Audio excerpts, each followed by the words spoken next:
How you know if a person got dominant African genes?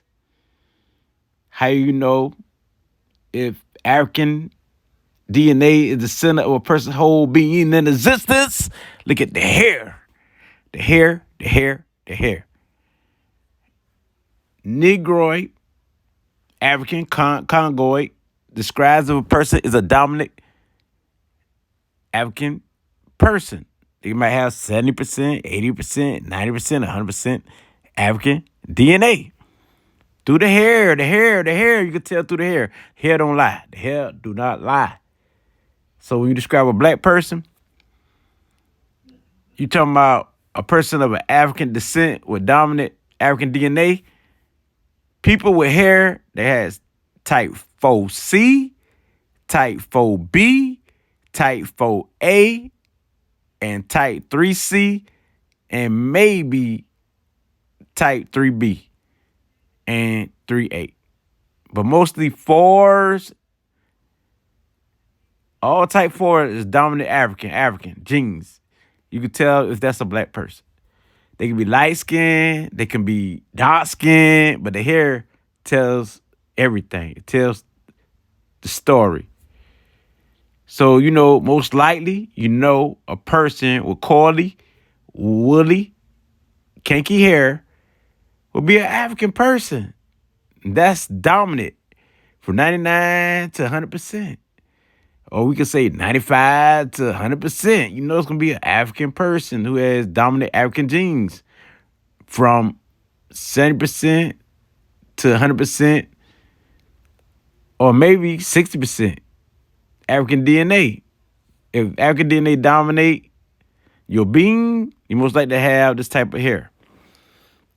And this hair is that universal flow hair. It's coily, it's kinky, it's soft, it's woolly, it's soft, it's silky. It's something that you want to rub your hand through and you feel it. It feel good.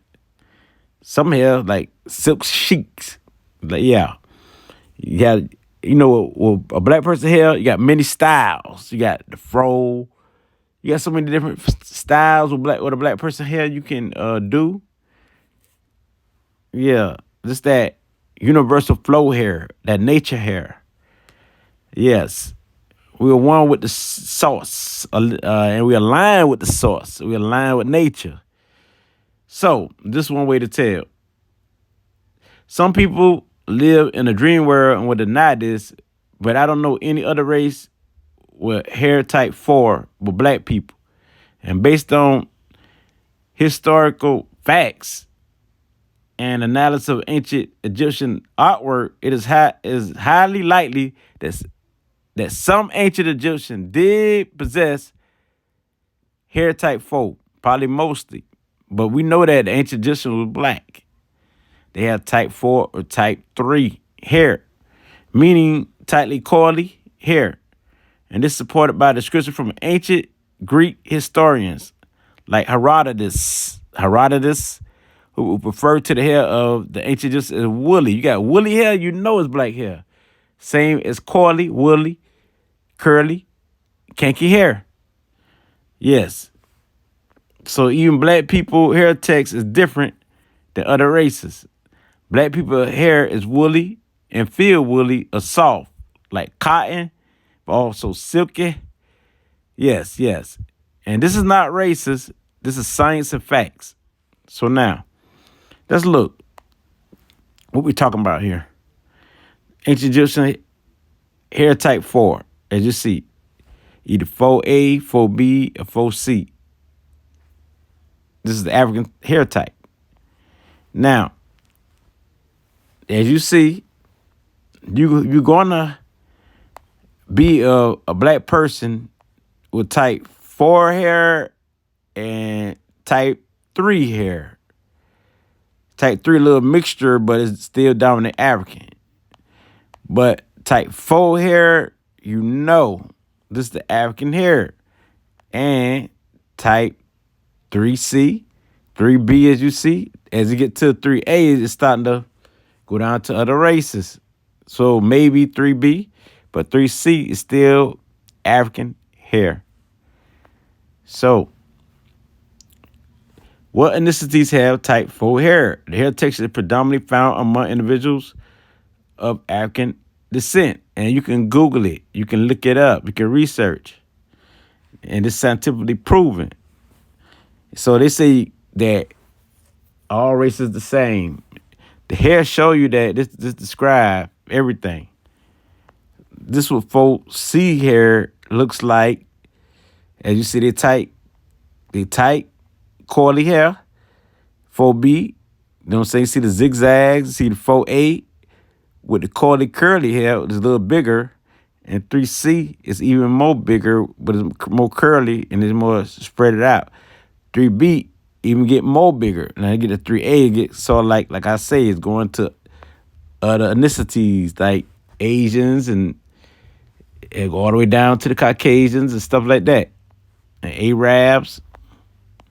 So the hair type does describe as a person is black or not. And this is one way to tell. No matter if they're light skin, dark skin, you know what I'm saying? The hair is one strong, evident proof. Other than the nose, the lips, and everything else, the hair is one strong and a pronounced face. The hair is one type that prove a person blackness or that you're melanin dominate their being or they got this African in them. They wouldn't have this hair. You know, the 4A type hair, which I may possess, or 4B, I got 4A or 4B, or might be a mixture, is the fine, wiry cords that are thick, springy in pattern in the S shape. And because my hair is very thick and coarse, like a lot of African Americans have this hair, African Caribbeans, Nigerian, Ethiopians, Kenyans, and so forth. Now 4B is definitely another African descent. You know what I'm saying? African Americans, African Caribbeans, Kenyans, people in Africa, all over Africa, Angola. 4C, even more African there. Khoisan and all that have 4C and Bantu. So these are African hair type, all type 4s. Type 3 might have some European when you get to like 3A and Middle East and stuff like that. Maybe mix people who mix. There's more the people who mix. It ain't gonna be no pure European by itself. 3B, same thing, like mixed black people.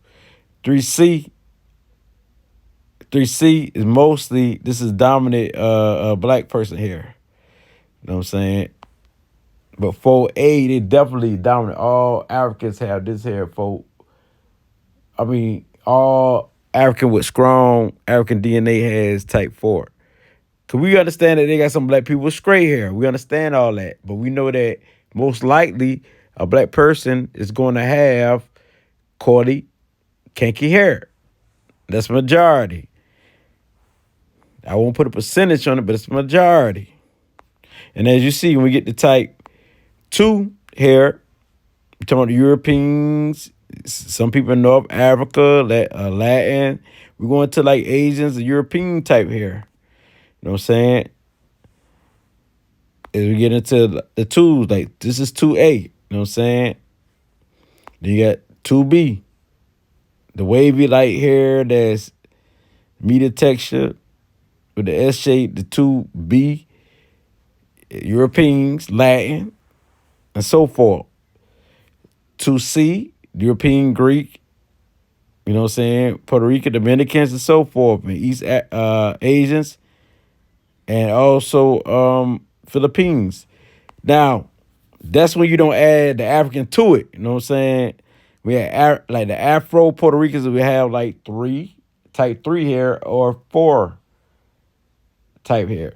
So when you add the African to Dominican, the Afro Dominicans, they would have type 4 or type 3 hair. So let's straighten that out. We know Jamaicans, Haitians have type 4, type 3 hair, most of them anyway. So you got to have a dominant African DNA to have type 4. And type 3 the same, like when we talking about 3C and 3B. 3A is getting down to where people who getting down to the Caucasians and Asians and stuff, then they're going to the 2. So, the type 1 here is Asians, we know. It's Asians, people. Now, here type 4A, 4B, and 4C are among people of African descent. And this one way to tell. We don't have to say, oh, because you got 70 or 80% or 90% African DNA, you got a little bit of a mixture of something else that you're not African. You can see it. You can see it. It's your hair. Your hair. You can see it. You don't have to feel ashamed. The hair tells it. You can be light skinned. You can be dark skinned. If you got this type of hair of a black person, which is kinky, coily, curly, and sometimes that mixture, then you're dominant African or black. So you see the difference. Look at this white person. They have straight hair. Look at the hair texture. Look at the hair texture. Straight hair. Now look at the wavy hair that other people have, maybe Spaniard, Mexicans, this type of hair. Latin people. Now look at this mixed person. Curly hair, as you see. And that's like 3A. 3A. See with 3A? Now 3B and 3C, especially 3C, is African dominant hair. Now, as you see, 4A, 4B, and 4C, coily hair. So curly and coily can intertwine, and 4A can have both. 3C can have both. See what I'm saying? Because you see 4A here. So now, this is very important because they say there's no way you could tell a person black. This is one way you could. So that being said, this is science of the hair. Ashe.